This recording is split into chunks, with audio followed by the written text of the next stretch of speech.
Magandang araw po sa ating lahat, Pilipinas. Sana maayos po ang inyong sitwasyon, Luzon, Visayas at Mindanao. Lalo dyan sa Bohol, shout out po sa mga kapwa ko Bulanan. Amping mo tanan diha sa Tibuok Bohol. Sa mga pa-shout out sa akin, pasensya muna ngayon kasi hindi po ako nakapaglista. Wag muna kayong magtampo, pasensya muna ako. At sa mga bago pong subscriber, sa mga lumang subscriber, maraming salamat sa inyong suporta, sa inyong pagtitiwala ulit. Maraming salamat sa inyong pagkomento, pag-like, lahat na inyong ginawa sa ating YouTube channel na pagsuporta talaga. Marami pong salamat sa inyo na hindi kayo nagsasawa sa ating YouTube channel. So hindi pa ba kayo nakapag-subscribe yung iba dito? So please, kung po pwede, may lambing ulit ako na subscribe po. Pindutin niyo po yung subscribe button at okay na ho yan. Libre po ang pindutin ho yan. Tapos magkita-kita tayo pag ganitong may tuwing vlog tayo. Kung ikaw po ay isang DDS, so samahan mo po ako. Kung ikaw po ay isang Marcos loyalist, samahan mo pa rin ako. At ikaw po ay isang kakamping, ay sama-sama na tayo lahat dito.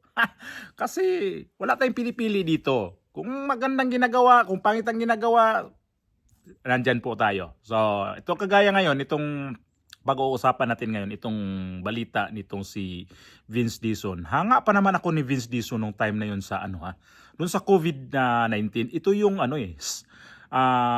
official ni dating Pangulong Duterte sa COVID-19. Although maganda ang kanyang pamumuno noon sa COVID-19 na ito yung nagiging tawag niya ay ang posisyon nito ay COVID-19 SAR ba yun? So okay yun na talagang nakatutok siya doon sa COVID. So kaya ang sa pamumuno ni dating Pangulong Duterte doon sa COVID na yon ay isa rin to talaga sa mga haligi. Ito si Sec Dizon dito sa DPWH na ngayon. So sa ngayon mukhang hindi ko nagustuhan ang kanyang sitwasyon ngayon sa hindi ko naman sinabi na inatake niya mga Duterte. Hindi. Kaya lang ito sa flood dito, ito yun ito yung nangyayari ngayon ipasok ko muna yung video para doon tayo magsimula. Bakit ko sabi ko bumabaw na yung tingin ko dito sa tao na to na paos pa tapos ang haba ng buhok. Basta pakinggan natin. And tandaan nyo ang daming kontrata ng mga diskaya. Libo ang kontrata nila from 2016. Ang kontrata nila, libo-libo na. So, multiple counts of graft malversation, multiple cases yan. So, para sa akin, kampante ako sa ating bagong ombudsman na yung first case na final ng DPWH, yun ang unang-unang kaso na magpapakulong sa mga diskaya at sa lahat ng mga salarin, lalo na dun sa First District. Si Ombudsman said that the diskaya, to put it bluntly, is protecting probably si SPG. Senator Bongo. Well, paulit-ulit sinasabi ng Pangulo na kahit sino yan, at kahit previous administration niya, wala siyang sisinuhin, wala siyang sasantuin. Lahat kailangan managot dito. At in fact, nag-usap na kami ni Ombudsman Remulla kagabi about this. And ngayon, we are already working to look at the documents from the previous administration. Yun din naman ang mandate natin. From 2016 to 2025. Yun din ang mandate ng ICI. So, wala tayong sisinuhin dito. Can you say specifically you're looking at the documents that involve SPG, yung sa tatay We are looking at connections between the Discayas and CLTG Corporation. Yun ang usapan namin ni Ombudsman kagabi. At after namin, nung nalaman siguro niya, because he was in Baguio, nung nalaman niya na yun nga, nagsabi dito ang mga diskaya na hindi na sila magko-cooperate, tinawagan niya ako. At nag-usap kami at meron na kaming plano at meron na kaming mga gagawin sa mga susunod na araw to look at those, specifically at those contracts of the Discayas during the previous administration. So, dito ko nagsimula na nag-question mark ang utak ko. Sabi ko, anong nakain ni Vince Dizon ngayon na nalipat lang siya sa galing sa DOTR, nalipat sa DPWH, ay parang mayroon siyang tutumbukin na iba dito sa kanyang investigasyon sa DPWH na sa mga flood control project ngayon. So, ang kanilang itutumbok ngayon, parang nakikita ko sila ni Remulla ngayon ang magkatandim na. Sila na ngayon ang dalawa ang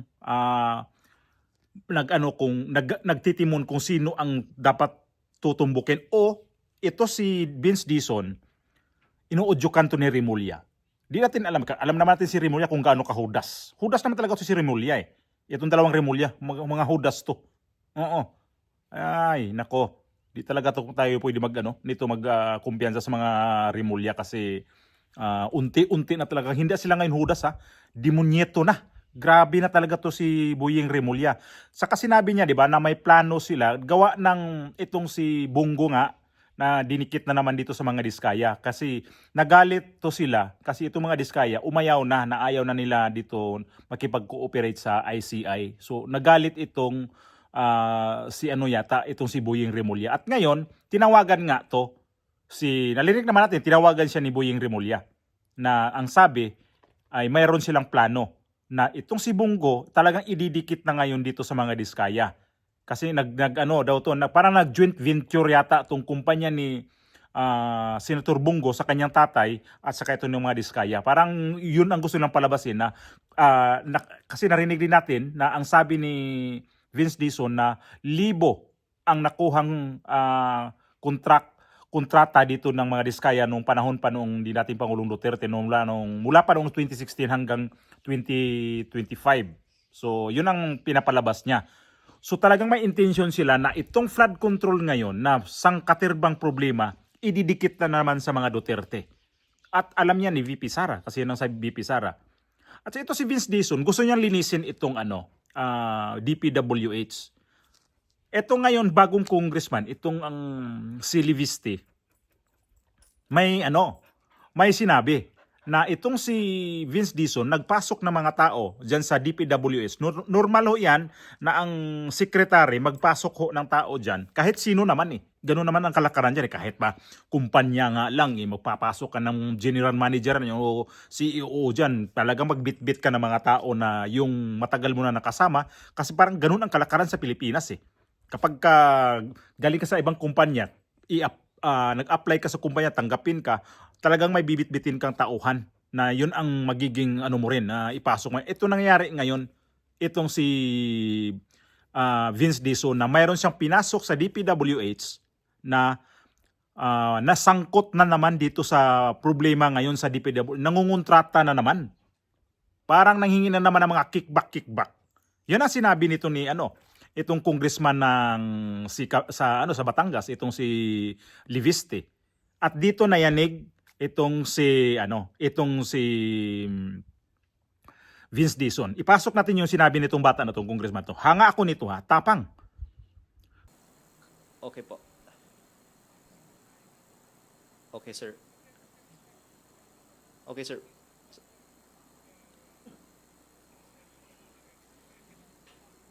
Yes, sir. Basta, sir, ang gusto ko, transparency and equitable allocation ng budget ng DPWH. Ayokong paboran lang ang aking distrito. Gusto ko wala ng korupsyon sa buong bansa.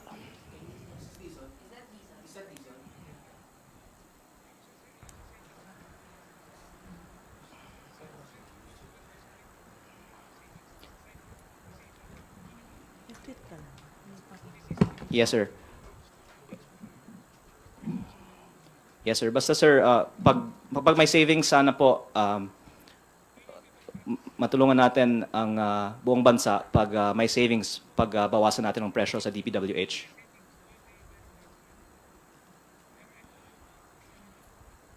Actually, as I said in the press con, I really don't know who's the contractor in your team, but if you can ask them and come clean to the public, then that would, I think, be a sign that there's real change now in DPWH. Meron bang kumausap sa contractor recently?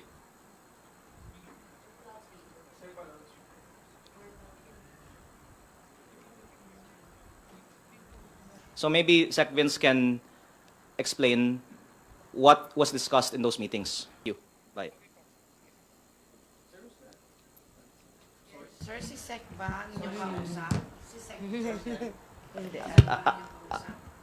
Out of respect for the person, you can derive from my conversation that he is from there and from DPWH and baka hindi na ako tatawagan pag sabihin ko eh. Pero at least like I can say that their response is kung meron man tatanggalin nila.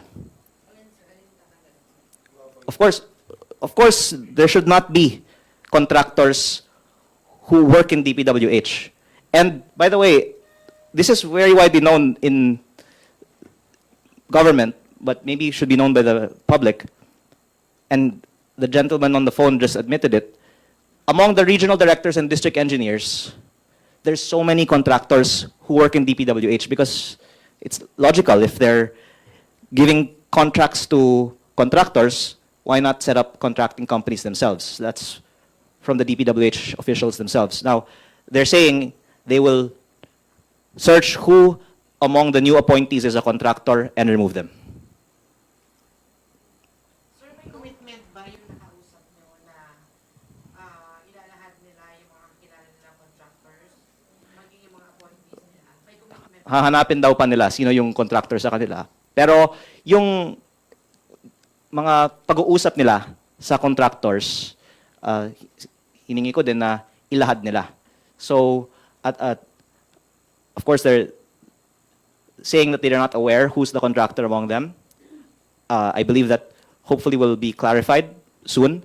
But that, of course, they have spoken also with contractors. And I hope na ilahad din nila ano yung pinag-usapan ng bagong appointees ni Sec Vince sa mga contractors na kinuusap nila. Sir, how close is that person to Secretary Dizon? That person on the phone? Mataas. Is he very close to the secretary? USEC, ASEC, COS, DPWH ED. official. Support your executive team.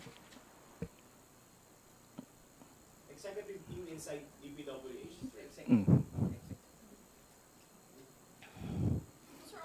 Kasi you said na open letter, hindi sinagot. Ngayon may tumawag na sa inyo. Hindi, sinabi naman nila na ibaba nila yung presyo. Pero yung disclosure of data, again, I have the data that other members of Congress have asked for. Today, they can release it. So, I still hope that they can respond to all these points. Sir, yung challenge niyo po kay Secretary Dizon na ibaba yung halaga ng DPWH Kino-compute pa daw nila. projects. Yeah. Hindi ba yun yung dahilan kung bakit din po mayroon kayong challenge sa kanya na i-disclose yung kanyang connection with contractors or yung part ng team niya na may connection sa contractors? Hindi ba parang it's a sort of warning or threat against the Transportation Secretary? Kasi kung ibaba yung presyo, wala nang source of kickbacks. So, I don't think there's going to be as much risk anymore of conflicts of interest in awarding DPWH contracts. Kumbaga, lugi pa nga yung contractor kung mababa na yung presyo eh. Hindi na Kaya siya po conflict. nag-resort din kayo dito sa challenge nyo na ito dahil hindi kayo napagbigyan dun sa request nyo po, sa prior request nyo. Okay, so all congressmen want what's best for their district, and in my case, it's not out of I want extra. It's I have maybe top 20 in population in the country, in the district, and that I in the budget hearings have also said we should give budget based on population. So doon pa lang itong sinabi ng bata na to na mayroon talagang, although mahabang video yan, yun lang kinuha ko. Pero sinabi talaga niya na mayroong mga tauhan itong si Vince Dizon na humihingi na naman ng kickback dito sa DPWH. At itong si Vince Dizon, pinabulaanan niya yan. Sabi niya, dapat pangalanan niya. Kasi ora mismo, sabi niya, tatanggalin ko yan. Tatanggalin ko yung taon, o kakasuhan ko pa. yanig siya doon eh. Gusto niyang linisin ang kanyang pangalan talaga. Naglilinis ka pala sa DPWH, ay yung gusto mo. Yun pala, pinasukan ka na naman ng mga, mga hudas sa DPWH. At ikaw, sobra ka ring hudas. Wala na talaga ngayon ang nakikita ko ang mga tao ngayon sa Pilipinas, no? Ano kayang mayroon talaga ngayon sa gobyernong ito na hudasan ng hudasan, demunyuhan ng demunyuhan na eh. Ito si Vince Dizon nga, sahanga ako nito eh. Kaya lang sa ngayon sa nakita ko yung ginawa niya na parang sinabi nga ni Senator Bongo na nandoon na eh, tumbukin mo na lang eh. Kaya lang biglang nilihis, bumalik ulit. Balik tayo sa mga Duterte 2016. Kasi yun ang tutumbukan natin ngayon. Hindi, pabayaan natin itong ngayon. Itong nangyari ngayon ng mula noong 2022 hanggang 2025. Pabayaan natin to. Yan ang target ng mga ngayon sa itong pag-imbestiga ngayon. Itong ICI, binabanatan dito na walang silbi. Wala naman talagang silbi. So, nakikita ko ito, si Vince Dizon, may nag-udyok nito. Hindi naman natin pwede hindi siya pwede maudyukan kasi DPWH secretary siya. Tapos ang nakapaligid sa kanya, sila-sila lang din naman dyan eh. Makikinabang kung ano ang pwede nilang mga plano eh. Sabi nga may plano daw sila eh. Sa sunod linggo malalaman daw natin kung ano nga plano nito. So sa sunod linggo aasahan natin magiging worst ang malalaman natin dito. Ang problema nito lalong lalala. So kailan pa kaya ito magiging tahimik? At sinabi naman ni VP Sara kapag nag-people power to, di pa rin ang solusyon nito eh. Anong gustong mamatay si Bongbong Marcos para itong mga kalyaro ni Bongbong Marcos? Ganun pa rin si Sara pa rin ang papalit eh. Wala na tayo nakikita ditong matino na pag-guide dito. Ang gulo ha. Andun na si Martin Romualdez noong nakarang araw pumunta na sa ACI. At balak pa na gagawing state witness. Diyos por Dios. Ano naman? Kapag iling talaga ako nung nakita ko yung video na yun. Nabasa ko yun. Kung ano nakain ngayon sa mga tao sa Pilipinas. Sobrang gahaman na talaga kayo. Alam nyo, sinisira na yung investigasyon nito mula noong sinabi na pasabog ni Bongbong Marcos. Paano pasabog ni Bongbong Marcos to na bumalik kayo kay Duterte? Ito man ang unahin nyo ngayon. Yung kay Bongbong Marcos. Kung natapos to, mayroon na kayo napakulong pa. Pakulong to kung sino man. Balikan nyo ulit yung 2016 kasi hindi to matatapos. Matatapos na lang si Bongbong Marcos sa kanyang termino itong taon na itong nanalabi.